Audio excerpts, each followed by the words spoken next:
इब्रानियों के नाम पत्री 13वां अध्याय। भाईचारे की प्रीति बनी रहे, पहुनाई करना न भूलना, क्योंकि इसके द्वारा कितनों ने अनजाने स्वर्गदूतों की पहुनाई की है। कैदियों की ऐसी सुधि लो कि मानो उनके साथ तुम भी कैद हो, और जिनके साथ बुरा बर्ताव किया जाता है उनकी भी यह समझकर सुधि लिया करो कि हमारी भी देह है। विवाह सब में आदर की बात समझी जाए और बिछौना निष्कलंक रहे, क्योंकि परमेश्वर व्यभिचारियों और परस्त्रीगामियों का न्याय करेगा।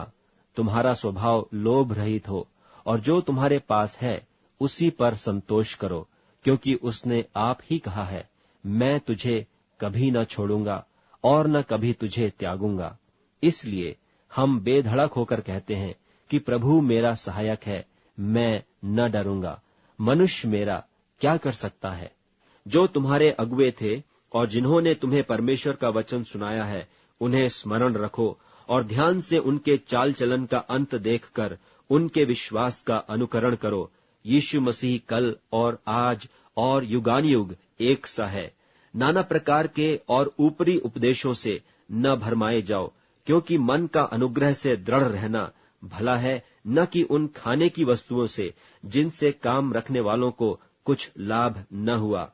हमारी एक ऐसी वेदी है जिस पर से खाने का अधिकार उन लोगों को नहीं जो तंबू की सेवा करते हैं, क्योंकि जिन पशुओं का लोहू महायाजक पाप बलि के लिए पवित्र स्थान में ले जाता है, उनकी देह छावनी के बाहर जलाई जाती है। इसी कारण यीशु ने भी लोगों को अपने ही लोहू के द्वारा पवित्र करने के लिए फाटक के बाहर दुख उठाया। सो आओ उसकी निंदा अपने ऊपर लिए हुए छावनी के बाहर उसके पास निकल चलें, क्योंकि यहाँ हमारा कोई स्थिर रहने वाला नगर नहीं, वरन हम एक आने वाले नगर की खोज में हैं। इसलिए हम उसके द्वारा स्तुति रूपी बलिदान अर्थात उन होठों का फल जो उसके नाम का अंगीकार करते हैं, परमेश्वर के लिए सर्वदा चढ़ाया करें। पर भलाई करना और उदारता न भूलो, क्योंकि परमेश्वर ऐसे बलिदानों से प्रसन्न होता है।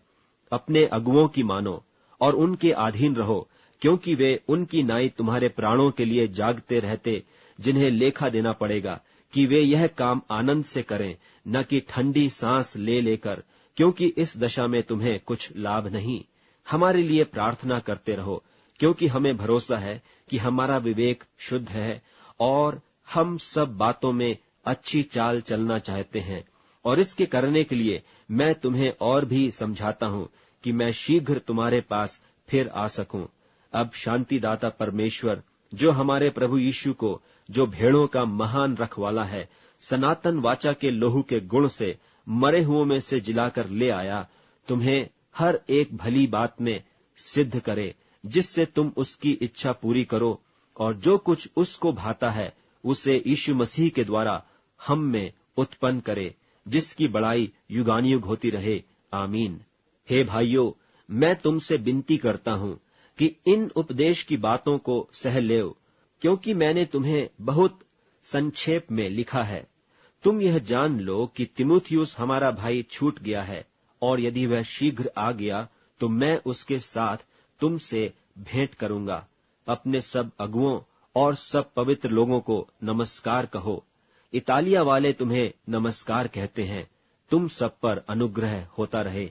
आमीन।